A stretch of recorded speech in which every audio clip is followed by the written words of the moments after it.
தலைவன் தலைவி அப்படின்னு சொல்லிட்டு ஒரு அருமையான திரைப்படம் வந்திருக்கிறது. Silent movie.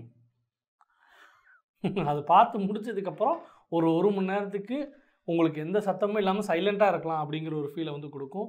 இந்த நகர்ப்புறத்தின் நெரிசலின் சத்தம் இருக்குல்ல, ஹாங்கிங் சவுண்ட், டிராஃபிக் நாய்ஸஸ் இருக்கும்ல, அதெல்லாம் உங்களுக்கு இனிமையாக கேட்கும். மனுஷங்க பேசாமல் இருங்களேன்டா அப்படிங்கிற ஒரு நிலைக்கு வந்து நீங்கள் போயிடுவீங்க. ரோட்டோரமாக உட்காந்துக்கிட்டு அந்த டிராஃபிக்கை பார்க்கக்கூடிய மனநிலைக்கு உங்களை இந்த படம் தள்ளும். ஒட்டுமொத்த குடும்பமும் பார்த்தோன்னா ஹை டெசிபிளில் தான் கத்திகிட்டே இருப்பாங்க. அவங்க வந்து மனிதர்கள் இல்லையோ அப்படிங்கிற கேள்வி எனக்கு அப்பப்போ வந்தது. எல்லாருமே வந்து மனிதர்கள் போல் மாஸ்க் அணிந்து கொண்டு வந்திருக்கக்கூடிய ஸ்பீக்கர்கள். நைட்டு போனோன்னே ஜிப்பை ஊற்றுட்டு ஸ்பீக்கர்ஸ் எல்லாம் பெட்டில் படுத்துக்கும். அந்த மாதிரி எனக்கு ஒரு தாட் இருந்தது. ஏன்னா இயல்பான மொழியே சத்தம் தான். இங்கே சைலன்ஸு சத்தமாக தானே சொல்ல வேண்டி இருக்கு அப்படின்னு பேசக்கூடிய அளவு கேரக்டர்ஸ். ஸோ இந்த தலைவன் தலைவி வந்து படம் எதை பற்றி பேசுது அப்படின்னா, எதை பற்றி கத்துது அப்படின்னா, கணவன் மனைவி அவங்க 2 பேருக்குள்ளே இருக்கிற பிரச்சனைகள், அந்த பிரச்சனைகள் வந்து எதனால் ஏற்படுது, குடும்பமும் சூழ இருக்கக்கூடிய புறக்காரணிகள் வச்சு பிரச்சனைகள் நடக்குது. அந்த பிரச்சனைக்கு முடிவாக அவங்க என்ன சொல்கிறாங்க அப்படின்னு பார்த்தோன்னா, டிவோர்ஸ் கிடையாதுன்னு சொல்கிறாங்க. இதுக்கெல்லாம் தீர்வு டிவோர்ஸ் கிடையாது, அப்புறம் பஞ்சு வச்சுக்கிட்டு அவங்க கூடயே இரு அப்படிங்கிறதான் படம் சொல்லக்கூடிய தீர்வு. சேர்ந்து வாழுங்க, சகிச்சுட்டு வாழுங்க, கோர்ட்டு பிரித்து வைக்கலாம், போலீஸ் ஸ்டேஷன் பிரித்து வைக்கலாம், பேப்பரும் பிரித்து வைக்கலாம். ஆனால் இந்த சொந்தக்காரங்க இவங்களை விட மாட்டோம். கோர்ட் என்னங்க கோர்ட்டு? 4 சட்டத்தை படிச்சுட்டு வந்து எங்கள் பொண்ணு பிள்ளைய பிரித்து வைப்பானுங்க. அதை எனக்கு பார்த்துட்டு சும்மா இருக்கணுமா? போலீஸ் என்னங்க போலீஸு? மாப்பிள்ளை வந்து பொண்ணு அடிக்கூடாது கையெழுத்து வாங்க, நாங்கள் சத்தம் இல்லாமல் கையெழுத்தை போட்டு வர்றோமா? அப்புறம் சொந்தக்காரங்க நாங்கள் எதுக்கு இருக்கோம்? போய் சேர்ந்து வாழுமோ? சகிச்சுக்கோ. ஸோ இப்படி குடும்பத்தால் நிகழும் எந்த ஒரு அப்யூஸுக்கும் டாக்ஸிசிட்டிக்கும் டிவோர்ஸ் வந்து ஒரு முடிவில்லமா அப்படின்னு சொல்லக்கூடிய ஒரு படமாக தலைவன் தலைவி வந்திருக்கு. ஸோ அது வந்து பார்க்குறப்ப ஒரு மாதிரி டென்ஷன் ஆச்சு. என்னடா ஏன் இதை வந்து இவ்வளோ வில்லனைஸ் பண்ணுறாங்க அப்படின்னு யோசிக்கிறப்ப அங்கே அரங்கத்தில் சில கைத்தட்டல்கள் உனக்கு கேட்டிருக்கோம். என்னடா எல்லாருமே வந்து ரித்தனியாவோட அப்பா மாதிரி பேசிகிட்டு இருக்கீங்க.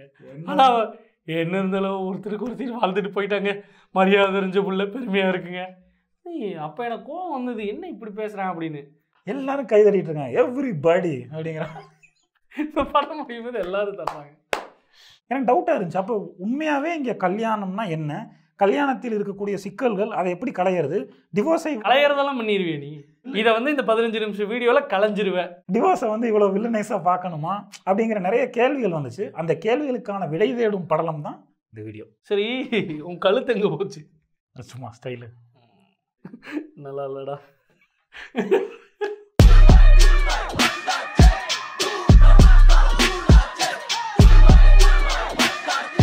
இந்த திருமணம் அப்படின்னு இருக்குல்ல. ஆமாம் சார், இந்த திருமண பந்தம் ஆயுத காலத்து பயிர், அது வந்து எப்படி நடக்குது? அது எப்படி நடக்குது? ஐயர்மாருக்கு ஓமம் ஓதுவானுங்க, சம்பந்தி சொந்தக்காரனுங்க எல்லாம் வந்து அச்சதையை போடுவானுங்க. சரி, இப்போ இந்த கல்யாணம்ங்கிறது இருக்குல்ல, அது வந்து 2 உயிர்கள் ஒன்றா சேர்ற ஒரு விஷயமாக தான் இங்கே பார்க்கப்படுது. செக்ஸ் வச்சுக்கிறதுக்கான ஒரு சின்ன ஒரு பாஸ். அதை வந்து தெய்வீகமாக சொன்னால் இப்படி இருக்கும். கல்யாணம்ங்கிறது 2 பேர் சேர்ந்து வாழ்வதற்கு எடுக்கப்படக்கூடிய ஒரு முடிவு அப்படின்னு வச்சுக்கலாம். முடிவா தொடக்கமா எப்படி வேணா வச்சுக்கலாம். அதுக்கு முடிவும் கிடையாது, தொடக்கமும் கிடையாது. அது நடக்கிறத பொறுத்தது. முடிவா தொடக்கமாங்கிறது நடந்ததுக்கு அப்புறம் தான் தெரியும். ஆனால் இது வெறுமனே 2 பேர் மட்டும் எடுக்கக்கூடிய நிகழ்வா அப்படிங்கிறது என்னுடைய கேள்வி.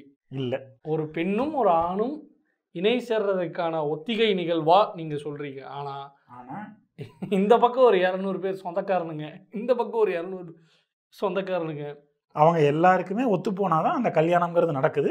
அது வந்து லவ் மேரேஜாக இருந்தாலும் சரி, அரேஞ்ச் மேரேஜாக இருந்தாலும் சரி. ஏன்னா லவ் மேரேஜாக இருந்தாலும் அதுக்கப்புறம் வந்து அந்த பொண்ணு வந்து அந்த பையன் வீட்டில் போய் வாழப்போகுது. அங்கே வீட்டில் வாழ போகிறப்ப அங்கே வந்து மாமியாரை சரி கட்டணும், அவங்களுக்கு அண்ணன் இருந்தானா அண்ணனை சரி கட்டணும், அவங்களுக்குள்ளே ஏதாவது சண்டை வந்துச்சுன்னா திரும்பவும் கல்யாணம் மிஸ் மேட்ச் ஆகி போயிடும். அப்போ என்ன ஆகுது அப்படின்னு பார்த்தோன்னா, அந்த கல்யாணம்ங்கிறது 2 பேருக்குள்ளே இருக்கிற ஒரு பாண்டிங்காக மட்டும் இல்லாமல் ஒரு ஒட்டுமொத்த குடும்பத்தையும் அனுசரிக்கிற ஒரு நிகழ்வாக தான் இந்த சமூகத்தில் பார்க்கப்படுது. அதுவே ஒரு மிகப்பெரிய பிரச்சனையாக தான் இருக்கும்னு எனக்கு தோணுது. அதுக்கப்புறம் இன்னொன்று யோசிச்சேன்னா, இங்கே கல்யாணங்கிறது முதல்ல எதுக்கு பண்ணுறாங்க?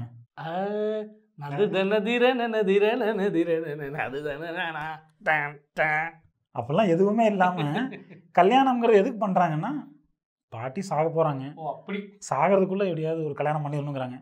முடி கொட்ட போகுது, அதுக்குள்ளே கல்யாணம் பண்ணிடலாம். அப்பா அம்மா ஆசைப்படுறாங்க, அதுக்குள்ளே பண்ணிடணும்.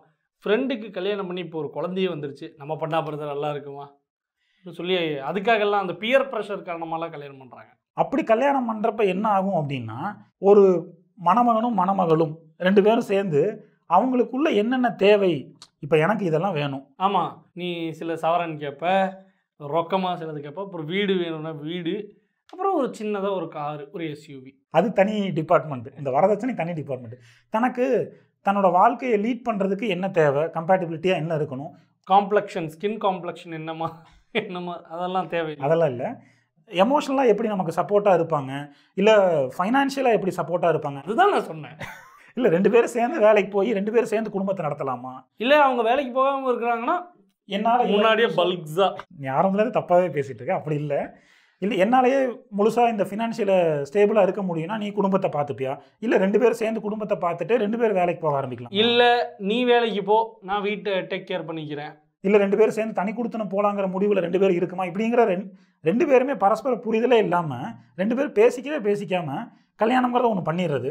அதுக்கப்புறம் என்ன அவ வந்து ஹாலில் படுக்க மாட்டேன், பெட்ரூமில் தான் படுப்பேங்கிறா. இது செட் ஆகாது நமக்கு. என்ன இவன் கிரிக்கெட்டுக்கு அடிக்கடி போயிட்டு இருக்கான், காலையில் ஆச்சுன்னா என்ன இவன் வீக்கெண்ட் ஆச்சுன்னா அவனா கிரிக்கெட்டுக்கு போயிடறான், போயிட்டு சாயங்காலம் தான் காலையில் கிரிக்கெட். ஏன்னா அது ரொம்ப டூ மச்சாக இருக்குன்னு அவனே ஃபீல் பண்ணுறான். டெய்லி காலையில் கிரிக்கெட்டா, டர்ஃபுக்கே மாதம் 5000 ரூபா செலவாகுது. சரி, இந்த மாதிரி பையனும். ஸோ இப்படி வந்து தனக்கு வந்து இதெல்லாம் தேவை இருக்குது, தன்னோட ரொட்டீனாக வாழ்க்கையில் இதெல்லாம் இருக்குது, இதெல்லாம் சகிச்சுட்டுனால இருக்க முடியுமா, எனக்கு இதெல்லாம் என்னோட வாழ்க்கையில் எனக்கு இதெல்லாம் தேவையாக இருக்குது, எனக்கு இதெல்லாம் எமோஷனலாக சப்போர்ட் தேவைப்படுது. ஆமாம், கண்டிப்பாக. நம்ம ஒரு பெக்கு போட்டு ஒரு ஆப் பாயில் சுட்டு தர ஒரு யாமினி எதிர்பார்ப்போம். இல்லை அந்த மாதிரி இல்லை. அவள் கூட ஒரு கிளாஸை வச்சு எனக்கு ஒரு கட்டிங் ஊற்றுனா நம்ம இல்லை அந்த மாதிரி இல்லை. எனக்கு வேலைகளில் இந்த மாதிரிலாம் ப்ரெஷர் இருக்கும். இதெல்லாம் நான் வந்து உன்கிட்ட சொல்கிறப்ப எனக்கு ஆறுதலாக ஏதாவது ஒரு 4 வாரத்தை சொல்லி, அப்புறம் நம்ம வந்து கேரம் பூல் விளையாடி அதில் தோற்றுருப்போம். அப்புறம் மிதிக்கணும்னு தோறும்போது அதை வாங்கக்கூடிய மனநிலைகள் இருக்கணும். கேரம் பூலில் தோற்றதுக்குலாம் அடிக்கூடாதுப்பா, அந்த மாதிரி இல்லை. ரம்மி 101 அதுவும் இல்லை. அதெல்லாம் இல்லாமல் உண்மையாகவே நமக்கு எமோஷனல் சப்போர்ட் தேவைப்படுறப்ப ஒருத்தருக்கு ஒருத்தர் புரிஞ்சுக்கிட்டு அதை விட்டு கொடுத்து நடக்கிறது, இதெல்லாம் தானே ஒரு திருமண வாழ்க்கையில் நமக்கு கிடைக்கக்கூடிய லிவரேஜஸ். அதெல்லாம் இவங்க 2 பேரும் பேசிக்காமையே எனக்கு இதெல்லாம் நீ என்கிட்ட சொல்லவே இல்லை, இதெல்லாம் நீ என்கிட்ட சொல்லவே இல்லை அப்படிங்கிற மாதிரி 2 பேரும் பேசிட்டு பிரிஞ்சுக்கிறது, அந்த மாதிரி விஷயங்கள் நிறையா நடக்கும் இந்த திருமண வாழ்க்கையில். அப்படிங்களா ஐயா? பொதுவாக இந்த திருமணத்தில் வந்து ஒரு ஆணுக்கும் பெண்ணுக்கும் வீட்டில் வந்து இதெல்லாம் பண்ணணுமா அப்படின்னு சொல்லி அனுப்புவாங்க. எப்போ வந்து உறவு கொள்ளணும், எப்போ வந்து அமாவாசை திருதியை என்னைக்கு நீ பண்ணக்கூடாது, சேரக்கூடாது, அப்படி சேர்ந்தால் அந்த குழந்தையின் தோசை பலன்கள் என்ன மாதிரியான விளைவுகளை உனக்கு கொடுக்கும் அப்படிங்கிறதெல்லாம் சொல்லி அனுப்புவாங்க. அதெல்லாம் இல்லாமல் இன்னொன்று முக்கியமாக என்ன சொல்லி அனுப்புவாங்கன்னா, பொண்ணுக்கிட்ட வந்து எதுவாக இருந்தாலும் மாப்பிள்ளையை பார்த்து அனுசரித்து நடந்துக்கோமா, அவர் மனசு கோணாமல் நடந்துக்கோ அப்படிம்பாங்க. யார் அந்த கேரம் போர்டில் தோத்தா அப்செட்டாக அடிக்கிறவனா? அதுக்கெல்லாம் அடிக்கிறான்டா, எப்படா மனசு கோணாமல். அதே மாதிரி பையன்கிட்ட ஆம்பளை அழக்கூடாதுப்பா, ஆம்பளை தானே அழக்கூடாது, நான் அழுவேன் அப்படின்னு அழுதுடலாம். ஆனால் பெரும்பாலும் அப்படி பண்ணுறது கிடையாது. டாய்லெட்டு போயிட்டு ரூம் போட்டு தண்ணியை திறந்து விட்டுட்டு கஷ்டப்பட்டு அழ வேண்டிய சுச்சுவேஷனுக்கு ஒரு ஆண் தள்ளப்படுகிறான். என்னைக்கு ஒரு ஆண் ஹாலில் உட்காந்து அழுகிறத கூச்சம் இல்லாமல் பண்ணுறோன்னா அன்னைக்கு இந்தியா வல்லரசு ஆகும் சார். ஸோ அந்த மாதிரி ஆண்கள் அழுகணும்னு நினச்சாங்கன்னா அழுகலாம், அடிக்கணும்னு நினச்சாங்க அடிக்கூடாது, சும்மா இருப்பாங்க. அதே மாதிரி பெண்கள் வந்து சகிச்சுக்கணும்னு நினச்சாங்கன்னா சகிச்சுக்கலாம், திருப்பி அடிக்கணும்னு நினச்சாங்கன்னா அடிச்சிடலாம். ஆனால் இப்போ ஆண்கள் இப்படி தான் இருக்கணும், பெண்கள் இப்படி தான் இருக்கணும்னு வந்து சொசைட்டி போடுற ஒரு ப்ரெஷர் இருக்குல்ல, இன்கேஸ் அவங்க வந்து அதுக்கு அடுத்த ஆப்ஷனாக டிவோர்ஸோ இல்லை பிரிஞ்சிடலாம் அப்படிங்கிற ஒரு ஆப்ஷன் எடுக்கிறாங்க. நீ வேலைக்கு போன்னு சொல்லி என்னைக்கு ஒரு ஆண் முடிவெடுக்கிற ஃப்ரீடம் இந்த சமுதாயம் கொடுக்குதோ அன்னைக்கு இந்த சமூகம் சுபிச்சமாக மாறிடும். அப்பப்போ உட்காந்து தப்பான கமெண்ட்டாக கொடுத்துட்ருக்கு. அப்படி இந்த சமூகம் வந்து ஒரு ஆண் இப்படி தான் இருக்கணும், ஒரு பெண் இப்படி தான் இருக்கணும்னு ஒரு ப்ரெஷர் கிரியேட் பண்ணுதில்ல, அதுலேருந்து வெளியே வந்துட்டாலோ இல்லை இந்த திருமண வாழ்க்கை வேண்டாம் எனக்கு இதுலேருந்து வெளியே வரணும்னு நினச்சிட்டு டிவோர்ஸ் அப்படிங்கிற ஒரு ஆப்ஷன் எடுத்துட்டாலோ அவங்க என்னவா பார்க்க போகிறாங்க, ஐயோ நான் இப்போ எங்கள் அம்மா வீட்டுக்கு போனால் பக்கத்து வீட்டுக்காரன் என்னவா பார்ப்பான், அவன் என்ன பேர் சொல்லி கூப்பிடுவான், என்ன இலிசொல் சொல்லி கூப்பிடுவான் அப்படிங்கிற மாதிரியான கேள்விகள்லாம் இருக்குல்ல. யோசிக்கவே கூடாது. அதெல்லாம் யோசிக்காமல் நம்ம பாட்டுக்கு துண்டை கட்டிட்டு மாடியில் நின்று குளிக்கும் போது எவனை பற்றியும் கவலைப்படாமல் ஒரு மனநிலையில் இருப்போம்ல, அந்த நிலைக்கு மாறிடணும். நமக்கு என்ன தோணுதோ அதை பண்ணணும், நமக்கு எது நிம்மதியை கொடுக்குதோ அதை பண்ணணும். ஆனால் இவங்க பொதுவாக எப்படி இருக்காங்கன்னா, இப்படி ஒரு ரிலேஷன்ஷிப்லேருந்து ஒரு வேளை ஒரு பையனோ ஒரு பொண்ணோ குவிட் பண்ணிட்டு போகிறான்னா அந்த சமூகத்தை பற்றி கவலைப்பட வேண்டிய அவசியமே இல்லை. ஆனால் அவங்க தான் பேர் வைப்பாங்களே, அங்கே வர்றா வாழை வெட்டி போகிறா அப்படிம்பாங்க. ஆனால் அந்த பையனை வந்து வாழா வெட்டேன்னு சொல்ல மாட்டாங்க, மாறாக ஆண்மை குறை உள்ளவன் அப்படின்னு வந்து இந்த பேசுவாங்க. இப்போ நேம்ஸ் வந்து வச்சு சமூகம் வந்து அவங்கள புள்ளி பண்ணுமே, அதுக்கு என்ன சொல்ல போகிற? கண்டுக்காமல் விடுறது தான் ஒரே வழி. அந்த சமூகத்துக்காக நம்ம வாழ முடியாதுங்கிறது தான் மேட்ரு. ஆனால் அதுக்காக வாழ்ந்துக்கிட்டு இருக்காங்கங்கிறது தான் ஃபேக்ட். அதுலேருந்து வெளியே வரணுங்கிறது தான் மேட்ரு. ஆனால் வெளியே வராமல் இன்னும் குடும்பங்கள் நடந்துக்கிட்டு இருக்குங்கிறது தான் ஃபேக்ட். இந்த சமூகத்தில் பார்த்தோன்னா டாக்ஸிக்கான மேரேஜ் லைஃப்பில் இருக்கிறத விட ஹாப்பிலி சிங்கிளாக இருக்காங்கன்னா அது ஒரு குற்றமாக பார்க்குறாங்க.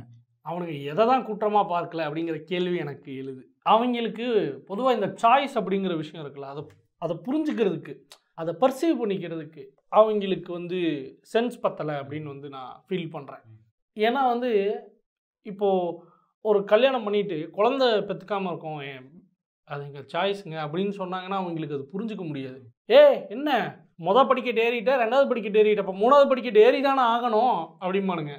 அவங்களுக்கு அது படிக்கட்டே இல்லை, நான் இங்கேருந்து குதிக்க போகிறேன் அப்படின்னா அவங்களுக்கு புரியாது. என்ன பேசுகிறான் இவன் அப்படிங்கிற மனநிலை வந்து எனக்கு 2வது படிக்கட்டு போதுண்டா அப்படின்னு சொன்னாலும் புரிஞ்சுக்கிற நிலைமையில் அவங்க இருக்க மாட்டாங்க. இல்லை, அவன் படிக்கட்டாவே அதை பார்த்துருக்க மாட்டான். அவன் சறுக்கு மரம் மாதிரி கூட அதை ரிவர்ஸில் கூட ஏறி வருவான். அவன் வந்து அவனுக்கு ரேண்டமாக தோணுச்சு, ஒரு கல்யாணம் பண்ணணும்னு தோணுச்சுன்னு யாரையும் கேட்காம கூட கல்யாணம் பண்ணியிருப்பான்.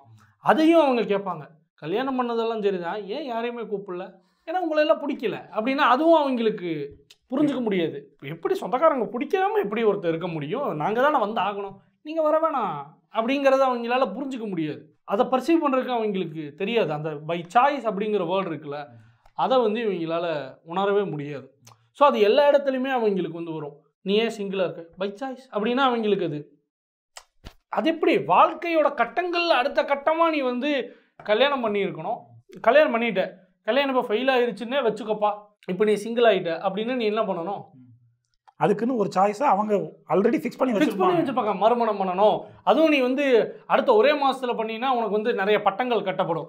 குறைஞ்சது ஒரு வருஷம் நீ வந்து சஃபர் ஆகிற மாதிரி அவன் பார்த்துருக்கணும். அப்புறம் அவங்களே சரி ஆனதாகி போச்சு, பொண்ணுக்கு ஒரு மாப்பிள்ளையை பார்க்க வேண்டியதான், இப்போ என்ன நடக்காத என்னென்னு அப்படி அவனுங்களா சொல்லணும். அப்போ ஒரு வேளை நீ வந்து இல்லைங்க I prefer to be single, எனக்கு அந்த மேரேஜ் இதில் போய் இன்னொரு ஃபேமிலியை வந்து இது பண்ணுறதெல்லாம் எனக்கு வந்து செட் ஆகலைன்னு சொல்கிறாங்கன்னா என்னது சாய்ஸா, அது அவங்களால ஏற்றுக்க முடியாது. அப்போவும் அவங்க இதே மாதிரி சில க்ரைட்டீரியாஸ் வந்து வச்சுருப்பானுங்க. ஸோ இங்கே இந்த சமூகத்தில் வந்து எல்லாருக்குமே இண்டிவிஜுவலாக தனித்தனியாக ஒரு சாய்ஸ்னு ஒன்று இருக்குது. அந்த சாய்ஸை அவங்க எடுக்க விட முடியாமல் இந்த சமூகமே பிடிச்சி இறுக்கி வச்சுட்டு இருக்குங்கிறது ரொம்ப கஷ்டமான விஷயமா இருக்குது. அப்புறம் அவன் அதை மீறி எடுத்தா அவனுங்களால அதை புரிஞ்சிக்க முடியாமல் ஃப்ரஸ்ட்ரேட் ஆகிட்டு இருப்பானுங்க.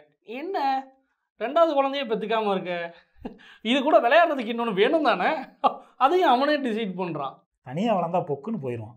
அவன் பொக்குன்னு போகிறான், பக்குன்னு போகிறான், நீ மூடிட்டு போடான் அந்த பக்கம் மயிறு. ஸோ அது ஒரு குழந்தையா இல்லை 2 குழந்தையான்னு முடிவு பண்ணுறதும் அவன் தான்.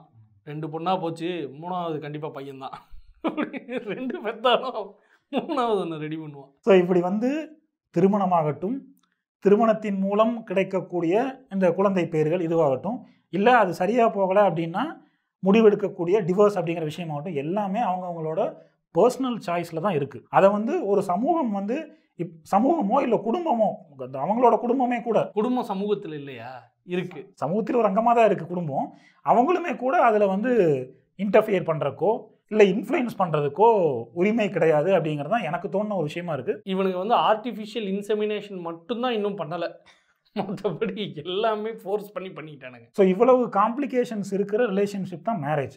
இன்கேஸ் அந்த மேரேஜ் வந்து டாக்ஸிக்காக மாறுதுனாலோ மென்டல் டார்ச்சராக மாறுதுனாலோ அதுலேருந்து வெளியே வர்றது எந்தவித பிரச்சனையுமே இல்லை அப்படிங்கிறது தான் இந்த சமூகம் நமக்கு சொல்லித்தரணும். மாறா வெளியில் வருவதை ஒரு கேரக்டர் அசாசினேஷன் பண்ணுறதுக்கான ஒரு விஷயமாக பார்க்குற இந்த சமூகம் ஒரு புறம், அது போக குவிட்டிங் அ மேரேஜ் இருக்குல்ல, அதை லீகலாக பண்ணுறதுங்கிறது வந்து ஒரு பெரிய ஒரு ஹெக்டிக்கான ப்ராசஸாக மாற்றி வச்சுருப்பாங்க.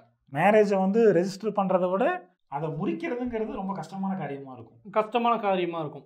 ஸோ அப்போ எனக்கு வந்து தோணும், ஒருவேளை இப்படி ஒரு டாக்ஸிக்கான சினாரியோ இருக்குது, அதில் வந்து டிவோர்ஸ் வந்து ஒரே நாளில் கிடைக்கும் அப்படின்னு ஒரு நிலை இருக்குது, எந்தவித ஹராஸ்மெண்ட்டும் நடக்காமல், நான் சொல்கிறது இந்த அலைச்சல் மன உளைச்சல்லாம் இருக்குல்ல, இதெல்லாம் இல்லாமல் ஒரே நாளில் அந்த டிவோர்ஸ் வந்து கிடைக்கும் அப்படின்னா, இந்த மாதிரி நான் சொன்ன அந்த டாக்ஸிக்கான ரிலேஷன்ஷிப்பு அந்த சூழலில் இருக்கிற எத்தனை பேர் வந்து டிவோர்ஸை வந்து ஆட் பண்ணுவாங்க அப்படின்னு எனக்கு தெரிஞ்சுக்கணும்னு வந்து க்யூரியஸாக இருக்குது. எனக்கு இன்னொரு விஷயம் என்னென்னா, அப்புறம் பொதுவாக இது சொல்லுவாங்க, டிவோர்ஸ் வந்து இருக்கிறதுலே வந்து கம்மியாக நடக்கிற நாடு எதுன்னு பார்த்தோன்னா இந்தியா தான் இருக்குது. ஏன்னா இங்கே வந்து சகிச்சுட்டு வாழுன்னு சொல்லுவாங்க, இல்லைனா ஒருத்தனுக்கு ஒருத்தியாக வாழ்ந்துட்டு நீ செத்தாலும் பரவாயில்ல, அது எங்களுக்கு பெருமையாக இருக்குன்னு சொல்கிற சமூகம். ஏன்னா இந்தியாவில் தான் வந்து மேரேஜுக்கு பின்னாடி ஒரு சொசைட்டல் ப்ரெஷரோடு சேர்ந்து இருக்குது. அப்படிங்கிறப்ப அதுலேருந்து வெளியே வர்றதுக்கு எல்லாம் பயந்துக்கிறாங்க அப்படிங்கிறது எனக்கு தோணுது. எனக்கு அப்போ என்ன ஃபீல் ஆச்சுன்னா, இப்போ இவ்வளோ காம்ப்ளிகேட்டடான ஒரு சுச்சுவேஷனில் நாம் பண்ண வேண்டியது முடிஞ்ச அளவுக்கு இதை வந்து சிம்பிளாக்குறது தான். ஓ இப்படி டாக்ஸிக்காக இருக்கா, ஓகே இதை வந்து எளிமையாக இது எப்படி கடக்கிறதுன்னு தான் பேசணும். அது இன்னும் காம்ப்ளிகேட் பண்ணுற மாதிரி தான் நம்மளுடைய நடைமுறையே இருக்குது. ஸோ இதை வந்து இன்னும் எளிமையாக்கணும். அப்புறம் அந்த ஒவ்வொருத்தருடைய இண்டிபெண்டன்ட் சாய்ஸஸை வந்து மதிக்க கற்றுக்கணும். ஸோ இவ்வளவு குழப்பங்கள் இருக்கிற இந்த கடினமான சுச்சுவேஷனை முடிஞ்ச வரைக்கும் நம்ம இலகுவாக்க தான் ட்ரை பண்ணணும். இன்னும் காம்ப்ளிகேட் பண்ணுறதுக்கு நம்ம ட்ரை பண்ணிட்டு இருக்கோம் அப்படிங்கிறது தான் எனக்கு தோணுது. அதற்கு நமக்கு தேவை அக்செப்டன்ஸ் தான் அப்படிங்கிறது தான் என்னுடைய கருத்து. ஏன்னா அது இல்லாதனால தான் இவங்க வந்து நிறைய விஷயங்களை வந்து காம்ப்ளிகேட் பண்ணுறானுங்க. அப்புறம் ஒரு ரிலேஷன்ஷிப்பையோ இல்லை எதுவோ இருக்கட்டும், அதை வந்து இது ஸ்டார்ட், தாலி கட்டிட்டான் ஸ்டார்ட், இப்போ தாலியை கழட்டிட்டாங்க எண்டு, என்ன கேமாக விளையாடுற ஸ்டேஜ் அது, அந்த மாதிரி எனக்கு அது ஃபீல் ஆகுது. அப்படி இது ஸ்டார்ட், இது எண்டு, இது இன்டர்வல் அப்படிங்கிறது வந்து லைஃப்பில் கிடையாது அப்படிங்கிறது எனக்கு ஃபீல் ஆகாது. It goes like a flow தான். ஸோ அது இந்த நொடியில் இந்த நதியில் இந்த இடத்துல கால் வச்சப்ப என் காலில் என்ன தண்ணி பட்டுச்சோ அதுதான். ஸோ ஆனால் இவங்க எப்படி நினச்சிக்கிறாங்கன்னா, என் வாழ்க்கை இந்த இடத்துல இப்போ ஆரம்பிச்சிருச்சு, இப்போ இந்த இடத்துல மிட் பாயிண்டில் இருக்குது, இப்போ இது ஐயோ இது ட்ராஜிக்காக முடிஞ்சிருச்சு, ஐயோ இதுக்கப்புறம் எனக்கு ஒரு வாழ்க்கையே இல்லையே அப்படிங்கிற மாதிரிலாம் யோசிக்க வேண்டிய அவசியமே இல்லை. ஆமாம், ஏன்னா எந்த மொமெண்ட்டுமே ஸ்டார்ட்டும் கிடையாது, எண்டும் கிடையாது, மிட்டும் கிடையாது. அது அந்த மொமெண்ட்டு மட்டும்தான் என்பதை புரிந்து கொண்டால் இந்த நாள் மட்டுமல்ல எல்லா நாளும் இனிய நாளாக உங்களுக்கு அமையும். நன்றி, வணக்கம்.